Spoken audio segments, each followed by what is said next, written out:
বাড়ি কুমিল্লা। আমার স্বামী গত 5 আগস্টে আশুলিয়া থানার সামনে গুলিবিদ্ধ হন। ওনারা লাস্টে ভ্যানে উড়ে ওই জায়গা থেকে গাড়ির থেকে আমার স্বামীর ওই জায়গায় উড়ে ফেলেন। আমি প্রথম জানতে পারি নাই যে আমার স্বামীর ওরা উড়ে ফেলাইছে।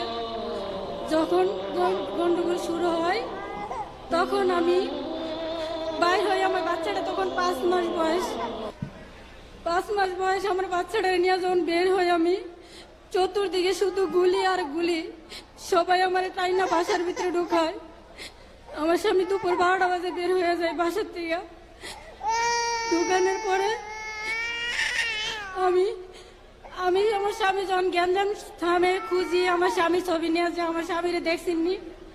ওনারা বলতেছেন যে আপনার স্বামী গুলি খাইছে, কিন্তু ওনারা ভ্যানে উড়ানো হয়েছে। ভ্যানে উড়ালে তো একটা মানুষের মেডিকেল